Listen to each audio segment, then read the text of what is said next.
कुरुक्षेत्र के दूसरे दिन की सुबह अभी पूर्ण रूप से उजली भी न हुई थी कि कौरव शिविर में हलचल तेज हो चुकी थी। पिछला दिन पांडवों के पक्ष में रहा था।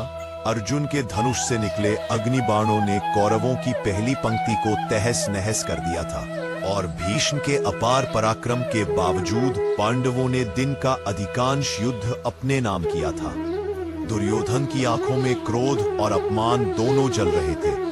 उसके लिए हार केवल हार नहीं थी, यह उसके राज्य, उसके दंभ और उसके अहंकार पर चोट थी। सुबह वह भीष्म पितामह के शिविर में पहुंचा। पितामह शांत बैठे हुए थे, अपने रथ की मरम्मत होते देख रहे थे, मानो पिछली हार से उन्हें कोई फर्क ही न पड़ा हो। उनकी आंखों में वही शांति, वही सौम्यता और वही तप की दीप्ति थी। तीन पात दुर्योधन ने भारी आवाज में कहा, पितामह, कल आपने पूरा बल नहीं लगाया। पांडवों ने हमें दबा दिया। हमारे योद्धा घायल हैं, सेना टूटी है। अगर यही चलता रहा तो 7 दिन भी नहीं लगेंगे हमारा अंत होने में। भीष्म मुस्कुराए। उनकी मुस्कान में करुणा भी थी और दृढ़ता भी। दुर्योधन, युद्ध केवल बल से नहीं जीता जाता। पहले दिन पांडवों का मनोबल परखना आवश्यक था। अब जबकि उनकी शक्ति का वास्तविक अनुमान हो गया है, आज युद्ध की दिशा बदलती दिखेगी। दुर्योधन ने क्रोध से कहा, क्या पांडवों के मनोबल को और बढ़ाने के लिए हम यहां बैठे हैं? हमारे पास कर्ण है, कृपाचार्य है, द्रोणाचार्य है, परंतु अर्जुन, वह अकेला पूरे कौरव पक्ष पर भारी पड़ रहा है। भीष्म ने उत्तर दिया, अगर अर्जुन को रोकना है तो उसकी सांसें नहीं, उसकी रणनीति रोकनी होगी। जिस दिन तुम उसकी बुद्धि को तोड़ दोगे, उसी दिन उसकी शक्ति गिर जाएगी। दुर्योधन उलझ गया। रणनीति? किस रणनीति की बात कर रहे हैं? भीष्म ने पहली बार गंभीर होकर कहा, आज हम पांडवों की पहली भ्रांति पैदा करेंगे। उन्हें ऐसा विश्वास दिलाएंगे कि कौरव सेना टूट रही है और फिर ठीक उसी क्षण उनके चारों ओर प्रहार करेंगे। यह युद्ध कौशल है दुर्योधन, सीधी भिड़ंत नहीं, मन को धोखा देना। दुर्योधन को कुछ समझ आया, कुछ नहीं, पर उसके चेहरे पर संतोष की झलक आई। तो आज हम छल से प्रहार करेंगे? नहीं, भीष्म ने कहा, चालाकी से। छल और चालाकी में अंतर होता है। अब कौरवों की पहली बड़ी रणनीति शुरू हो गई थी। उल्लेख, भ्रमभेद, यानी दुश्मन के मन में भ्रम पैदा करो और फिर उसकी कमजोर जगह को एक ही बार में भेद दो। रणनीति का पहला चरण, फर्जी पीछे हटना। दोपहर के समय युद्ध भूमि पर दोनों सेनाएं आमने सामने खड़ी थी। धूल के गुबार में तीरों की चमक सुबह से ही दिखने लगी थी। लेकिन आज कौरव सेना की व्यवस्था कुछ अलग थी। पांडवों को इससे पहले समझ ही ना आया। भीष्म ने अपने प्रमुख योद्धाओं को बुलाया, दुर्योधन, दुशासन, विकर्ण, शकुनी, शल्य और अश्वत्थामा। जब अर्जुन अग्रिम पंक्ति पर आएगा, तुम सब पीछे हटना शुरू कर देना। पर पीछे हटना ऐसा होना चाहिए कि लगे सेना बिखर रही है। अर्जुन आगे बढ़ेगा और ठीक उसी समय हम उसे चारों ओर से घेर लेंगे। शल्य ने पूछा, लेकिन पितामह, अर्जुन तो अकेला नहीं होता, उसके साथ भीम, धृष्टद्युम्न और सात्यकी भी रहते हैं। इसलिए ही कहा है कि भ्रम इतना गहरा होना चाहिए कि पांडवों को विश्वास ही न हो कि ये पीछे हटना भी रणनीति का हिस्सा है। और दोपहर होते होते युद्ध भूमि की धूल में वही दृश्य शुरू हो गया। द्रौपदी का प्रतिशोध, दुर्योधन का क्रोध, अर्जुन का संकल्प, इन तीनों का भार पांडव सेना के मन पर स्पष्ट था।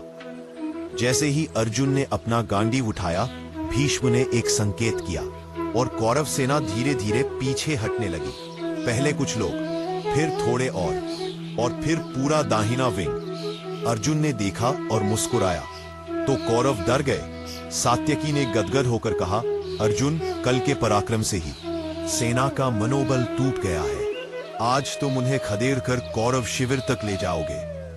भीम ने गर्जना की, आज इनका सर्वनाश होगा। पांडवों का मनोबल अचानक कई गुना बढ़ गया और यही वह क्षण था जिसकी प्रतीक्षा कौरवों की पूरी रणनीति कर रही थी। रणनीति का दूसरा चरण, घेराबंदी। अर्जुन पीछे हटती सेना का पीछा करता हुआ आगे बढ़ रहा था। उसके रथ के पहियों से धूल का बादल बन रहा था। रथ में कृष्ण थे, शांत, स्थिर, गहरे, जैसे उन्हें पहले से सब पता हो। कृष्ण मुस्कुराए। पार्थ, तुम्हें कुछ असामान्य नहीं लग रहा? अर्जुन ने उत्तर दिया, असामान्य बस इतना है कि कौरव पहली बार पीछे हट रहे हैं। कृष्ण का स्वर गंभीर हुआ, और यही सबसे बड़ा असामान्य है। अर्जुन समझने ही वाला था कि पीछे से धूल का एक भयानक गुबार उठा। कौरव सेना दाएं और बाएं दो हिस्सों में बंटकर फिर से आगे बढ़ रही थी। यानी वे भाग नहीं रहे थे, घेर रहे थे। भीष्म पितामह का एक एक कदम सटीक था। उन्होंने पीछे हटते हुए दुर्योधन और अश्वत्थामा को भेजा और दूसरी ओर शकुनी और विकर्ण को दाएं पंख में छुपाकर रखा। अब अर्जुन आगे था और दोनों तरफ से कौरव सेना उसके ऊपर झपट रही थी। भीम ने चिल्लाया, अर्जुन, यह चाल थी। धृष्टद्युम्न ने कहा, हम फंस गए हैं। लेकिन देर हो चुकी थी। सेना पूरा घेरा बना चुकी थी। रणनीति का तीसरा चरण, केंद्र पर प्रचंड प्रहार। भीष्म ने हाथ उठाया और उनके संकेत पर सहस्रों तीर एक साथ निकले। धनुषों की आवाज गूंजने लगी। पांडव सेना पर ऐसा लगा मानो तीरों की वर्षा नहीं, तूफान टूट पड़ा हो। अर्जुन ने अपनी पूरी शक्ति से तीर चलाए, लेकिन चारों ओर से आने वाले प्रहार अत्यंत भयानक थे। भीष्म ने अपने रथ से चिल्लाकर कहा, आज अर्जुन को रोकना ही होगा। अगर दूसरे दिन ही उसकी गति न रोकी गई तो संपूर्ण युद्ध हारे हुए समान होगा। बाईं अश्वत्थामा उधर से प्रहार करता हुआ आया। कर्ण बाएं विंग से निकलकर आगे बढ़ा। दुर्योधन बीच से धावा, बोला, और दुशासन भीम को उलझाने लगा। कौरवों की योजना स्पष्ट थी। पहले भ्रम पैदा करो, फिर केंद्र को तोड़ो और अंत में अर्जुन को रोको। यह योजना पांडवों को भारी पड़ने लगी। पांडवों की पहली वास्तविक हार। 3 पहर तक युद्ध चलता रहा। अर्जुन एक एक प्रहार का उत्तर दे रहा था, लेकिन कौरवों की सेना आज बिल्कुल अलग रूप में थी। एकजुट, अनुशासित और रणनीति से चल रही। भीम स्वयं को दुशासन के जाल में फंसा हुआ पा गया। सात्यकी पर विकर्ण और शकुनी टूट पड़े। धृष्टद्युम्न को रोकने के लिए कौरवों के 5 महारथियों का पूरा बल लगाया गया। युद्ध के बीच अर्जुन ने कहा, कृष्ण, यह घेराबंदी बहुत भारी पड़ रही है। आज ये मुझे रोके बिना मानेंगे नहीं। कृष्ण ने दृढ़ स्वर में कहा, पार्थ, यह कौरवों की पहली सच्ची रणनीति है। तुम्हें इससे बाहर निकलना ही होगा। लेकिन हालात बिगड़ने लगे थे। पांडवों की सेना पीछे हटने लगी। रथ टूटने लगे, घोड़े घायल होने लगे और पहली बार युद्ध भूमि में यह स्पष्ट दिखा, पांडव सेना लड़खड़ा रही थी। शाम तक जब युद्ध का चौथा पहर समाप्त हुआ, पांडवों की हानि बहुत अधिक थी। उनकी 5 टुकड़ियां लगभग टूट चुकी थी। भीष्म ने अपनी सेना को संकेत दिया, यही रोक दो, पांडवों को भय में रहने दो। यह उनकी रणनीति का अंतिम चरण था। दुश्मन को पूर्ण रूप से हराना नहीं, उसे डर में डुबो देना। और उस दिन पांडव पहली बार पराजित हुए। कौरव शिविर में हर्ष था। दुर्योधन का चेहरा गर्व से चमक रहा था। वह भीष्म के चरणों में गिर पड़ा। पितामह, आज आपने कौरवों की मर्यादा बचाई। भीष्म ने कहा, दुर्योधन, यह केवल पहला कदम है। युद्ध अभी लंबा है। अध्याय का अंतिम क्षण, कृष्ण का मौन। पांडव शिविर में उदासी छाई हुई थी। अर्जुन मौन था, भीम क्रोधित, युधिष्ठिर चिंतित। कृष्ण धीरे से उठे और बाहर गए। रात की शांति में वे आकाश की ओर देखने लगे, मानो कह रहे हो, यह सिर्फ शुरुआत है, बहुत कुछ अभी शेष है।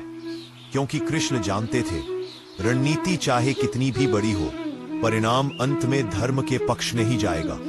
लेकिन आज युद्ध का दूसरा दिन कौरवों का था, और वही समाप्त होती है कौरवों की पहली बड़ी रणनीति की पूरी गाथा।